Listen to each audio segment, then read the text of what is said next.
I'm here to talk today about how to start building one theme to rule them all. As you can notice,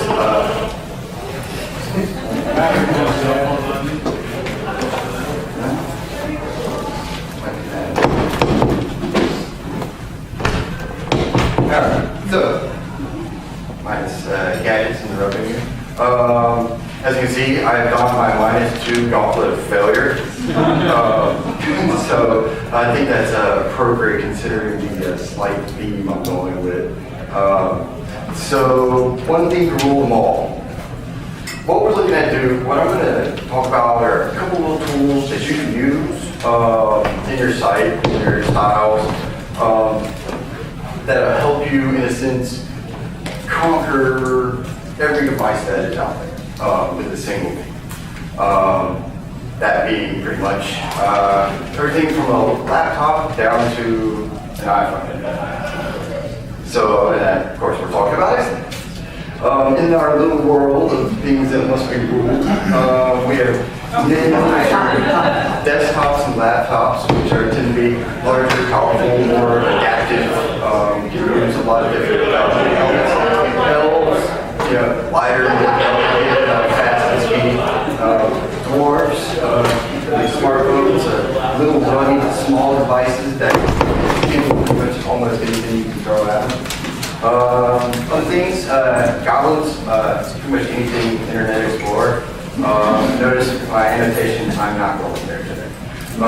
And hobbits who have no need for such flexible things, which are probably also IE users and probably AOL too. So a little bit about the things we're going after.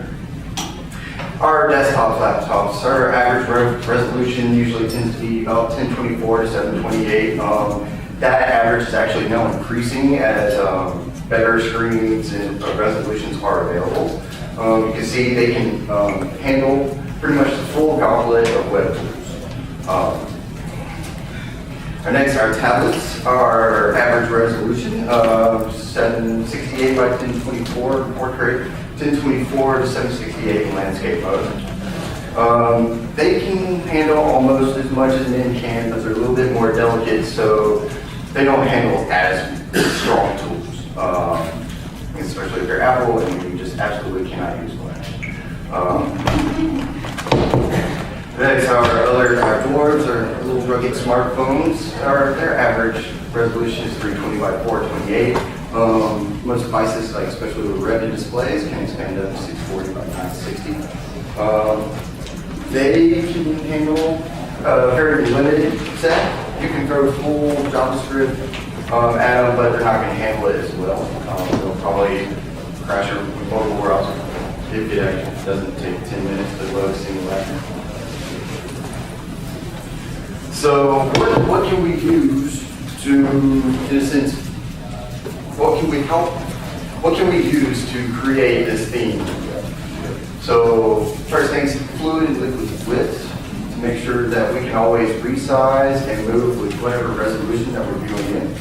CSS Media Queries, it's a CSS3 tool that will allow us to pretty much, in a sense, get our resolutions and other elements from the browser screen and use it to create style subsets. CSS Transitions are pretty much a nice polish for our CSS Media Queries, so that when we actually begin to move things around in our layout changes, it doesn't just jump or be very choppy. And also for our special weapons focus, we'll try to get into maybe pulling in special tools like jQuery Mobile or any other special mobile libraries that you might have available. And I'll show you a jQuery function that'll help you detect user agent and be able to dynamically pull in CSS or JS files. So when I'm talking about fluid or liquid widths, pretty much what I'm talking about is you want to set the main parent width that says this area is going to be in pixels. Now all my child elements within this area are now represented as percentages of that area. So as the parent width changes, those areas will adjust accordingly. One little thing that I like to note when you're doing that is that your percentages of the children should not add up to 100%, as you will not leave any room for padding or margin. So we'll just give a quick, really quick example of that. So you can see that I've set my body at the maximum width of 1200 pixels. So that now my two child elements that will go inside of that are represented by percentage. And I've added some float and stuff, so because I actually want them to sit next to each other instead of straight down.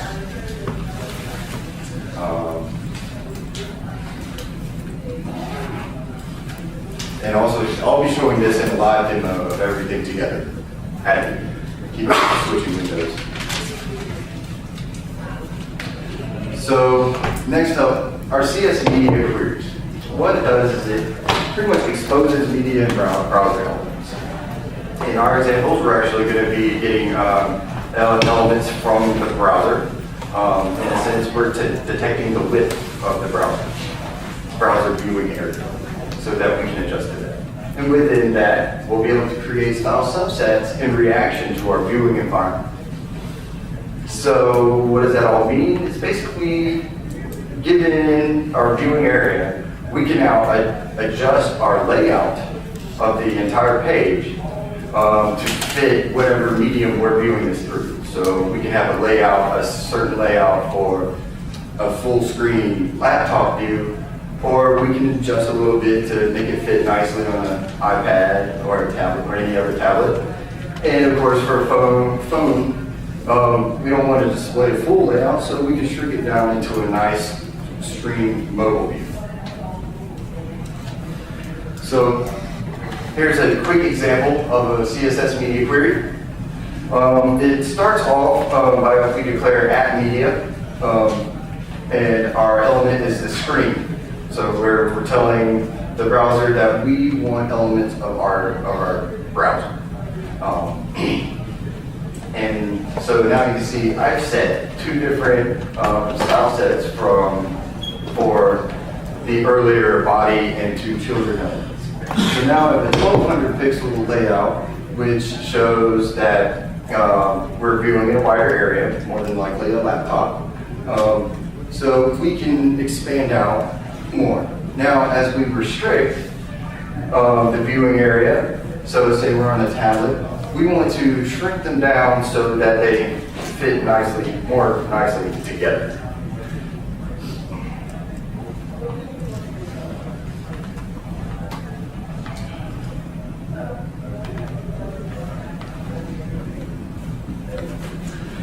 Okay, so now CSS Transitions. These are what we can use to allow when these elements change their layout, that it gives it a slight animation so that it's not just jumping into place. It'll smoothly adjust into our layout. And also with these, we can time them out in milliseconds to where we can extend the period of the animation. So if you want a really nice, graceful move, you can work with that. Or if you just want to make it not choppy, you can make it really quick. So an example of the CSS transition. So I've declared that for all transitions that happen within our body, I want them to last 0.4 seconds or 4 milliseconds and be linear, which means that they will move horizontal, not diagonally. They will move in only a horizontal or vertical manner.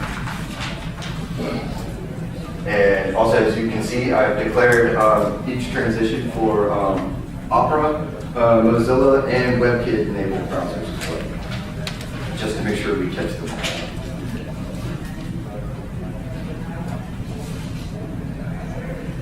So let's take a look at these elements all together and see see how this all really works. So, for our page, I've set up this markup. Can everybody see that okay? So make sure sometimes black backgrounds don't appear properly on the projectors. So, in our basic HTML structure, we'll get into the data role bits here in a second, so in the next. But I literally just set up the basic divs, container divs, and our two children.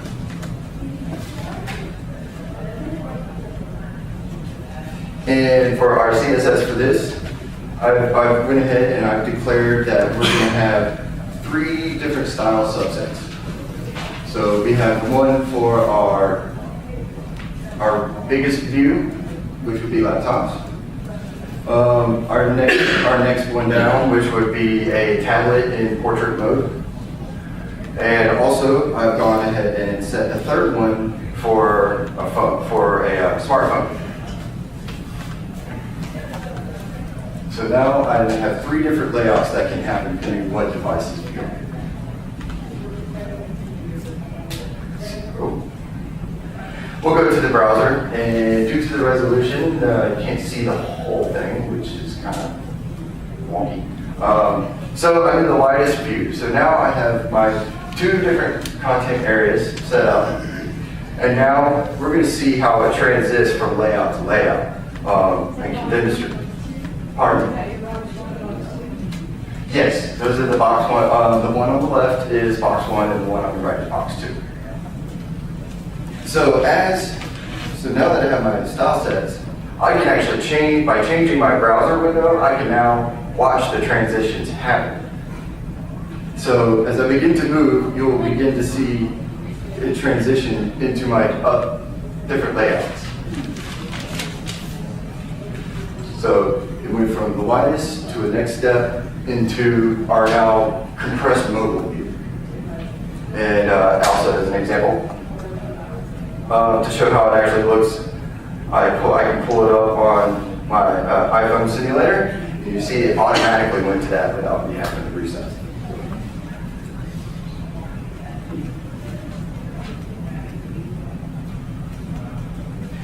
So, with that, just watch it again because it's kind of fun.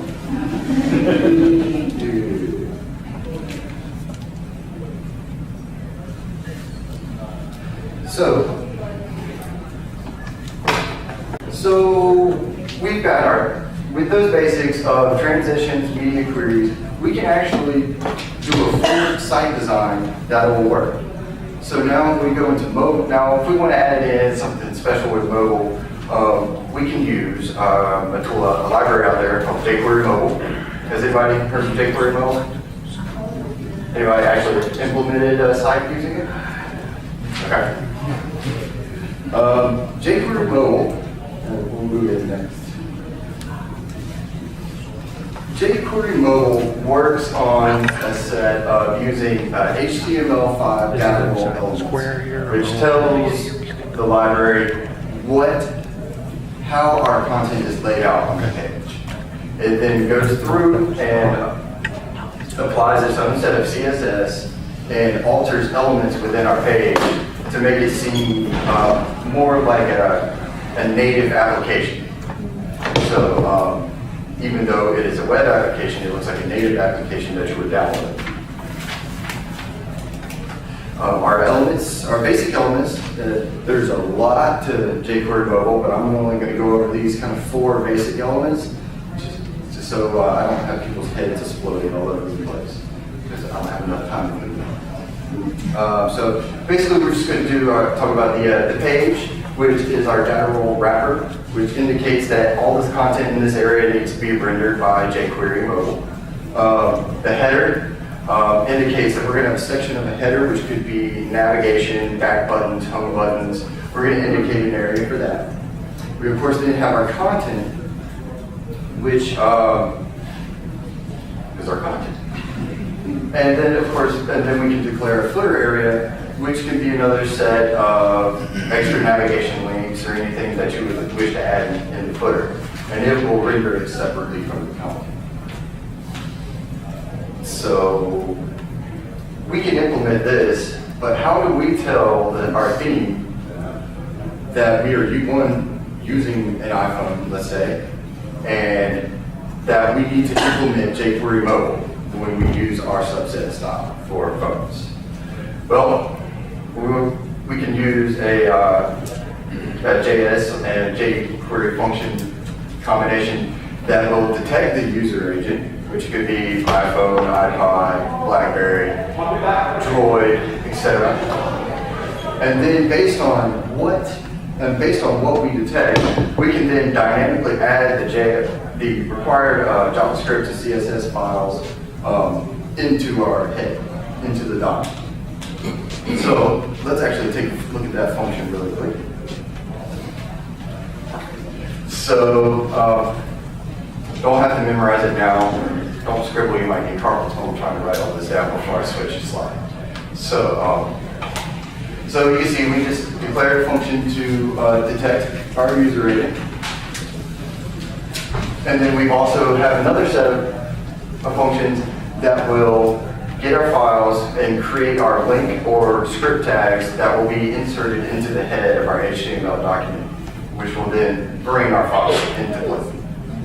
And then, of course, I have my initialization function, which will, when the page is loaded, pull those in for me.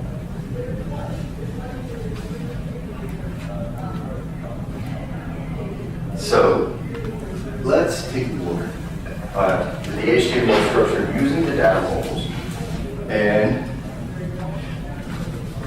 run it. See?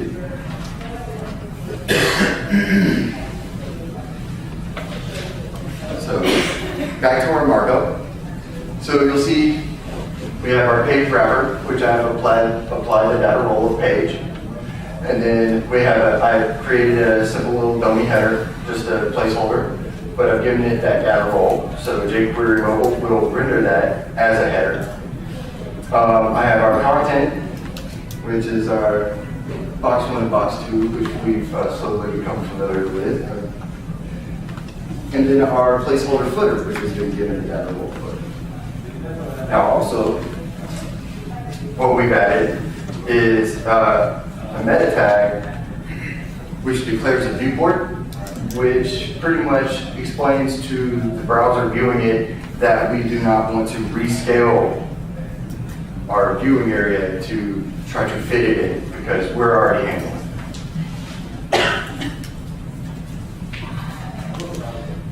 And I'm playing around with something. It's actually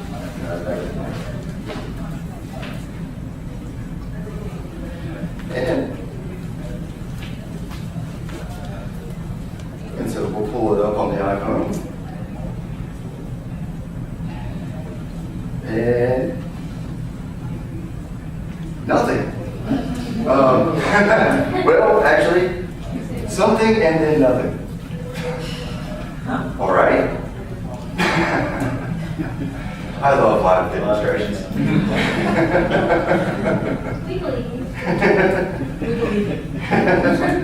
So, with that, maybe we can get an error out of it. Yeah, debug. Not going to debug the whole thing, trust me. I know you guys have better things to do. Let's just see. Okay, let's do it in a second. Screw it around.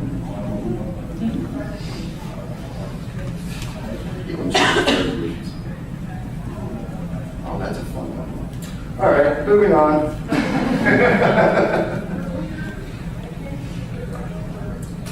So,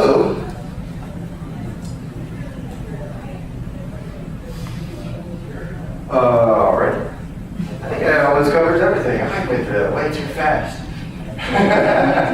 Pardon? Well, let's take a look at what jQuery mobile would look like if it were to work. Everything in the script tag, they just forget about the job, forget about actually adding it dynamically to the page. Show us what it looks like. What the transition looks like without it? Well, just instead of loading in the JavaScript files dynamically, just add them directly to the page. Sure.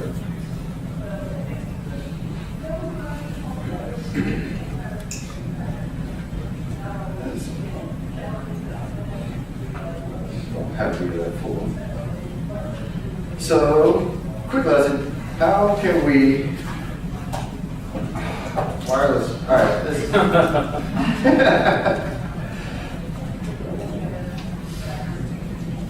all right. We'll get this working, I swear. Live demonstration. I think everybody. I think maybe it's just short.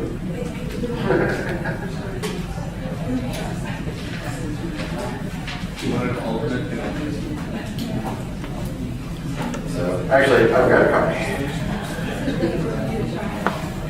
You know, it probably is.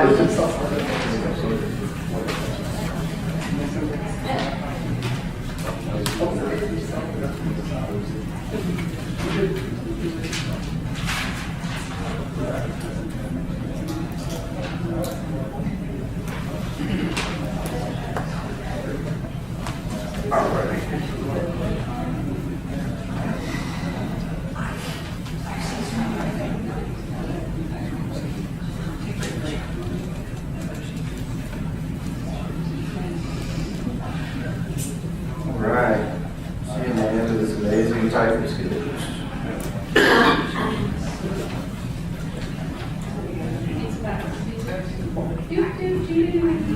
Really should put on some music more than this. Anybody want to do the Jeopardy theme to put me under pressure?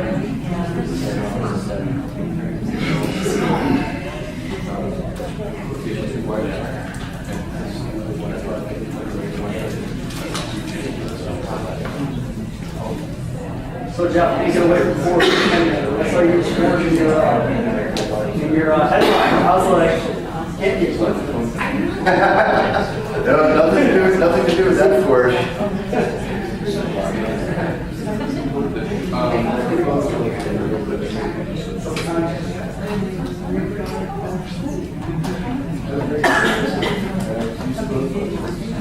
The USB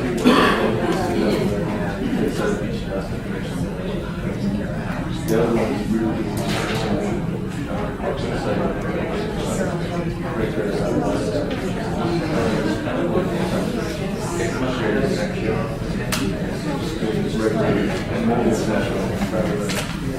All right.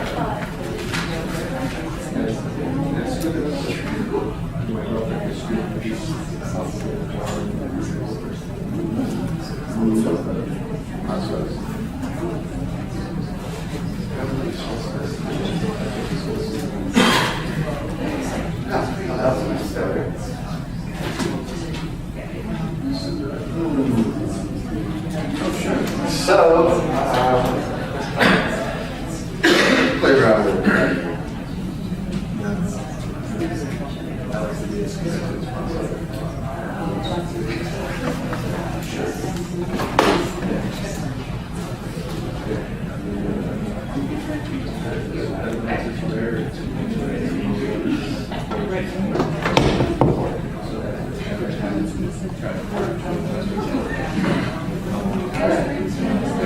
So this is actually come up, but it's not rendering anything.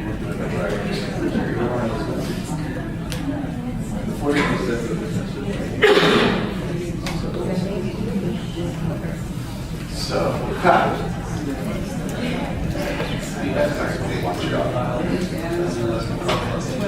they are should be.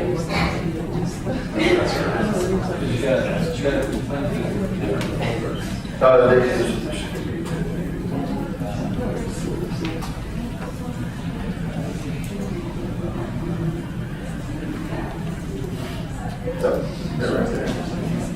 You know what? Actually,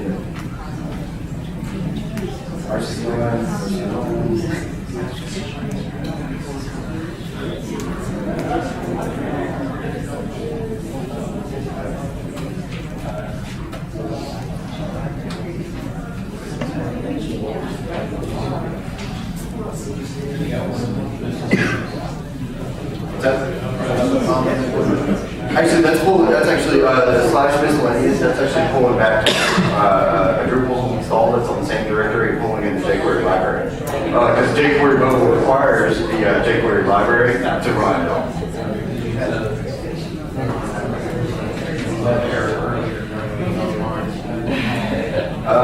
Well, this is actually running on my personal machine. So, Are you still logged into the Wi-Fi? Sometimes it kicks you out. I'm running off a virtual machine, so I don't have to access. I don't actually need to access. Of course, it would be nice to actually show some things about jQuery Mobile. You guys want to see that? Instead of watching me flounder. Yes. I mean, listen,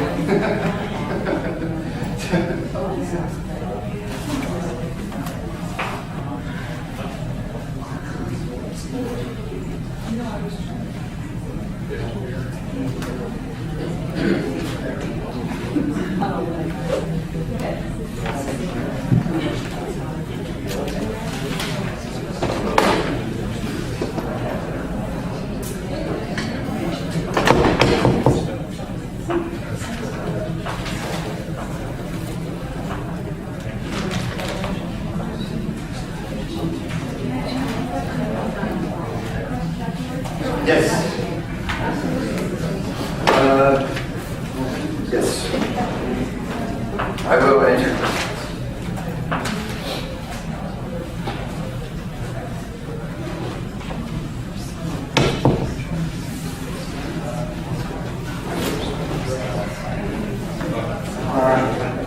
One ball hand.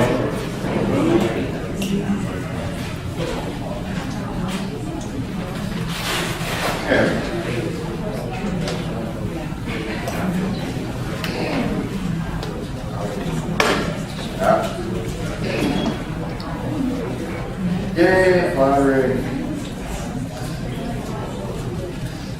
Yeah, I think the video that we done with this is the perfect example of how not to do a presentation. So, as what jQuery does is it'll pull in and it'll actually take all your linked list and everything and format them into buttons. It also has built-in AJAX functions, which will allow you to flow back and forth in your page without doing full entire page reloads.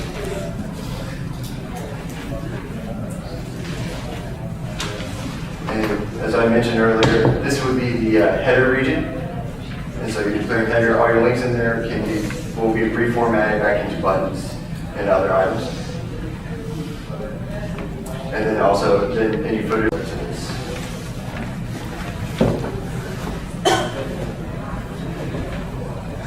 So,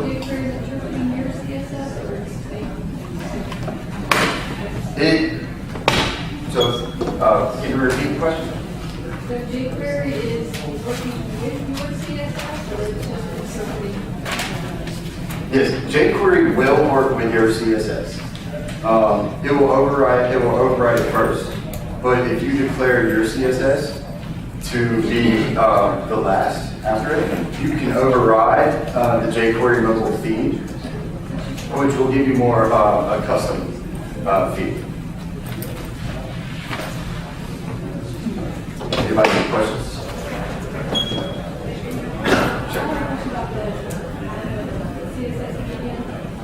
Can you designate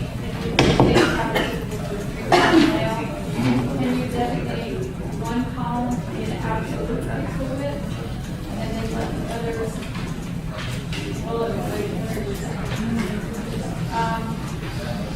Well, yeah. Could you have say one column be a designated width pixels and then others? So she was asking if. So she was asking if, let's say you have a 3-column layout, if you can still declare using the media queries, the CSS media queries, if you can keep a single column its own size. So in a sense, it's kind of absolute or static. Yes. When you set your styles, you can have your own style sets for that particular column outside the media query. Or if you wish, you can, which would avoid it being changed inside of the style subset. Or you can keep the same rules for that area in each style subset, if you want to be redundant. But yes, you can keep certain areas static size while only altering other elements of the page.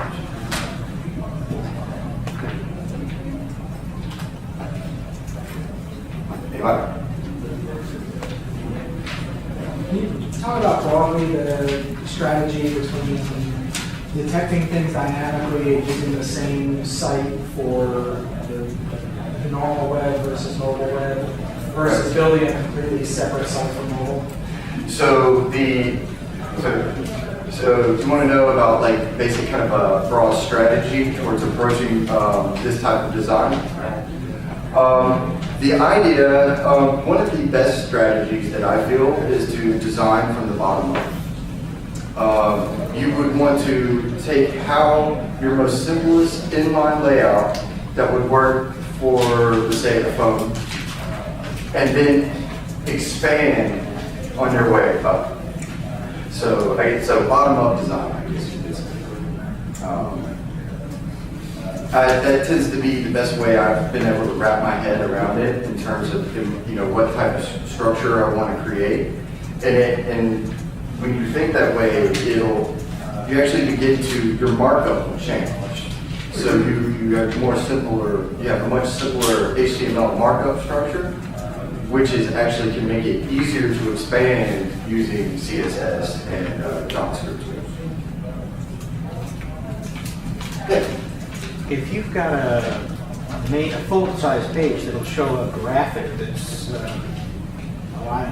800 pixels wide, a really big graphic, how do you adjust that to fit onto mobile? You say, you can't show this graphic, you must be crazy. So he was asking, so you have a graphic or an image that's set to a larger size than what the smaller device would support. You can alter let's say if it's an image, you can alter its width to scale it. Now, the only drawback to that is that you're still loading the same image, just the same style. So you're not scaling that graphic file, but you're scaling the image itself to fit within the desired resolution. It's just the width, not the width and height. You would want to keep the same ratio. I would only alter the width. If you only change, so an image, say you have an image that's 600 by 400, and you declare its width to be 100, it will keep the same ratio of width to height.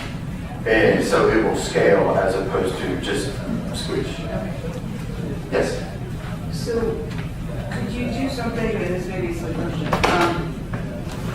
sort of assuming that you've got 3 different screen, media device widths, and et cetera, have 3 examples of an image with a sort of standard naming scheme, and tell your CSS to apply the images, the appropriate size image via CSS for, say, a smartphone versus the 1200 pixel screen, or could you use SVG for more of a vector graphic that would scale and not be so hard to download?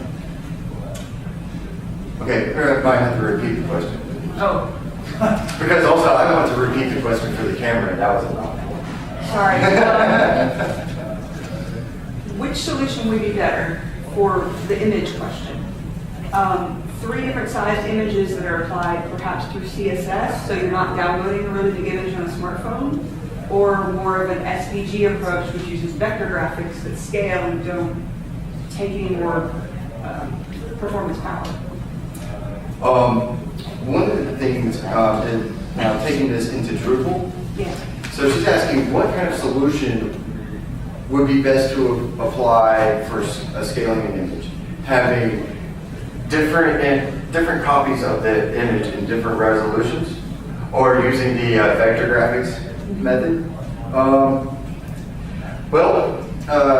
I would personally, use a setup of the different images, mostly because that's what would be applied if you were to use image styles in Drupal, which is where you upload an image and it will create and scale and crop an image for a profile that you define.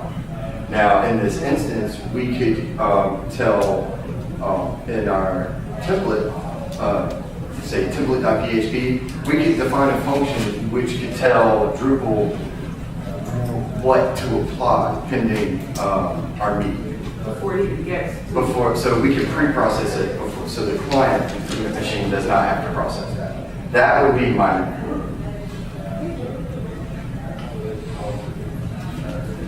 Anybody? Bueller. jQuery mobile does move from smartphone to smartphone the same, right? It'll work the same on an iPhone as it does Android? Yes. They're currently, they just released just the other day, the RC1 version, which they've actually gotten. So actually repeat his question. How compatible is jQuery mobile with mobile devices? The most current version, which was released just a couple days ago, will handle virtually every gamut of device that supports JavaScript. And we just found out in the last session, Adobe's paid and building a Flash version for iPhone. Finally. I guess they just get people riled up enough that eventually they'll just, So, anybody?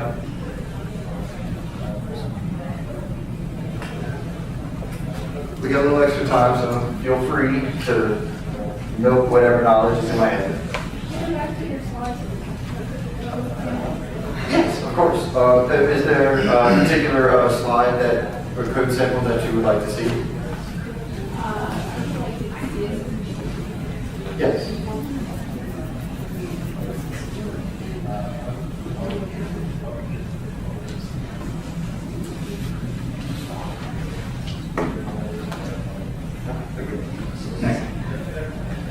So did you have any particular questions about this? Or just trying to get a better mental picture? Yeah, I'm just thinking of sort of a very traditional layout where you have, like, people are asking about images, we have a masthead, and you might have the masthead logo that's 960. Right. So that question is good because the company's image and brand, you want to make sure that it looks good with you. And then you might, since we're Drupal, you might typically have right sidebar, left sidebar, in the middle section. Correct. So how would you lay those three sections, well, let's say the three levels, just like giving each one a specific, each one a percentage. That's how you do it. I would start that way. Now, when you think about a layout for for anything that's not a regular machine, regular computer, you don't want to squeeze so much that you lose readability or even accessibility for any links or anything that you have in there. I would think that as you begin to degrade, that you would actually want to begin to push other elements down underneath. So like a right sidebar that just had more simpler, it's not main content, we can maybe slide that underneath so that we still have our left side and our content there, which would be still accessible. But you can't change the div names, right? So you go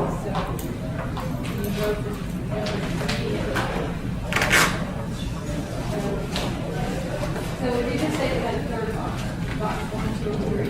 Correct. Desktop, laptop. So then how would you specify that it's not a part of the other?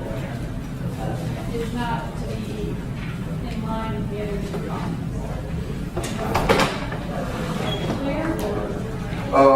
You could use clear to, in a sense, detach it, or you can, using this, so you would declare it to be larger.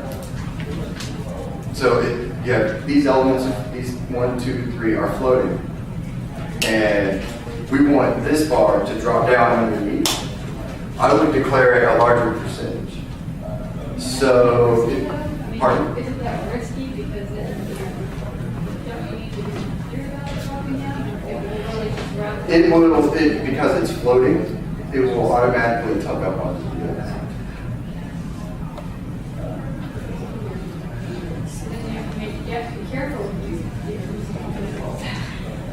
You would, because it would detach it from that. But if you have them together, I can then say, all right, so for our 800 pixel, we want box 3 to drop down. I can declare box 1 30%, box 2 60%, or to fill up this area. And then I can declare the next one, I want my box 3 to be 60%, which would make it larger than our parent area. And because it's floating, it would drop under. And it's within that container, so it would stay within that area. So it basically determines that even if you set your 2-box width to be 90%, because you're counting forwards on that. Let's just say there was really actually 2% left. It just knows it can't accommodate the whole entire third box, so it doesn't try to put anything in there. Yes, they will push it.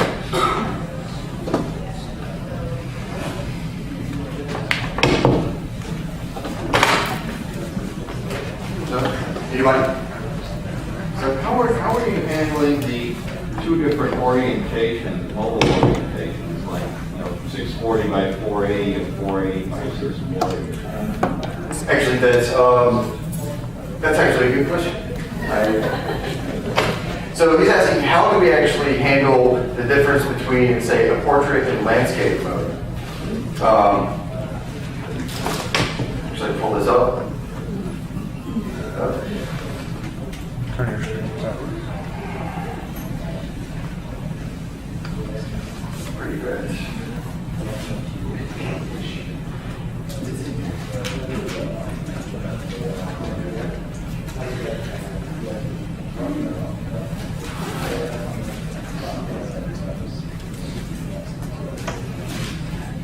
I was just looking at it while I was eating my lunch too.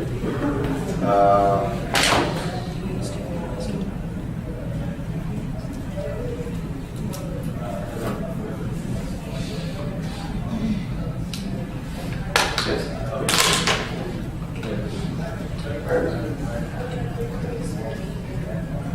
I can't spell it.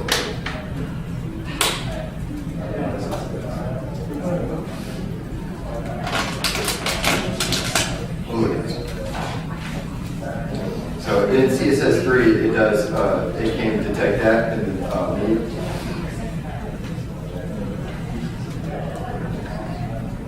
So let's see where this guy's.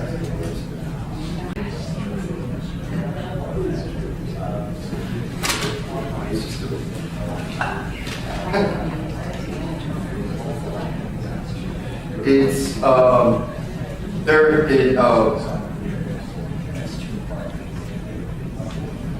just gonna flop around for a while. It's just looking around.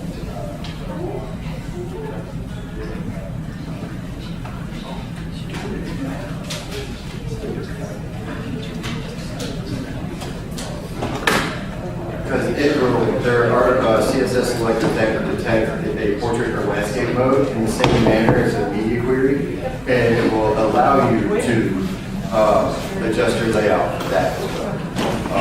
Now, at the same time, using the media query, you can actually, if you declare your max width, X or Y, you can also, in the same manner that I demonstrated earlier, you can set that width as well. So it will say, oh, so I can say, oh, I'm at 1028. I'll use this layout. Oh, I'm at 798. We'll use this week's layout.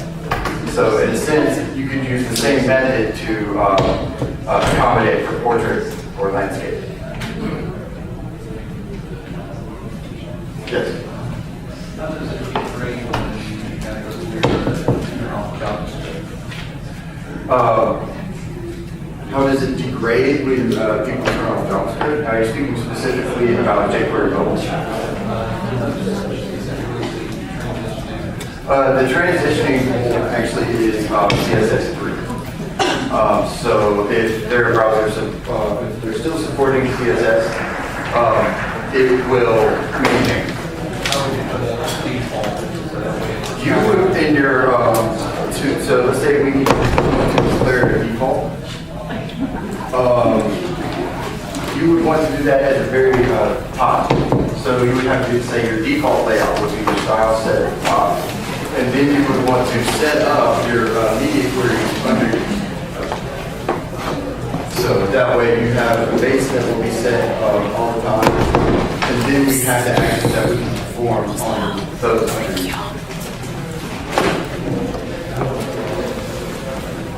So, anybody else before we wrap up? And I go my corner for research.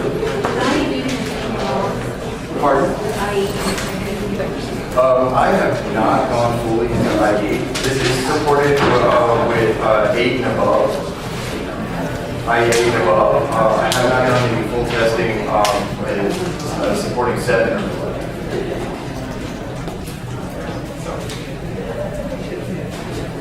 What kind of level as far as time versus traditional theming does this add or affect on to your theming effort?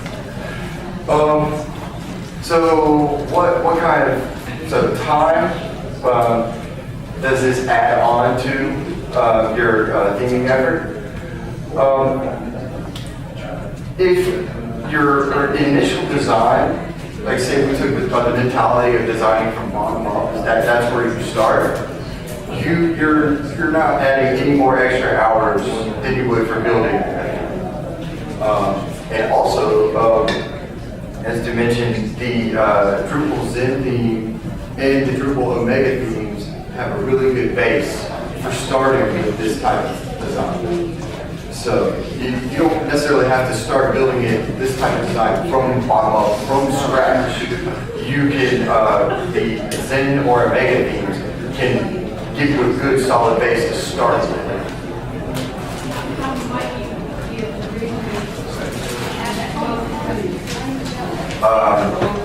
How might you be able to add that cost into your estimate?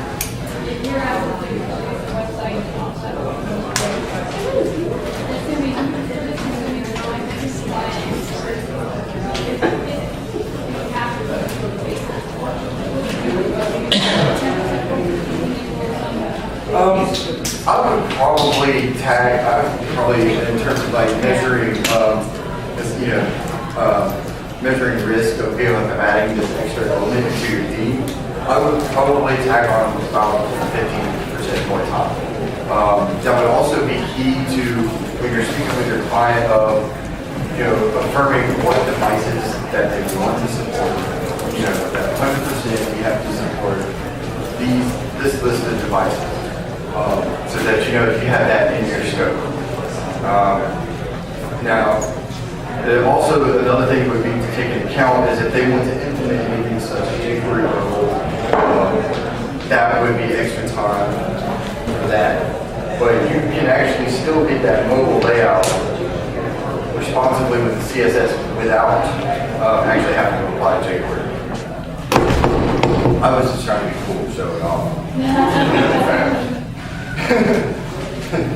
So now this wonderful adventure. Where's the closest happy hour?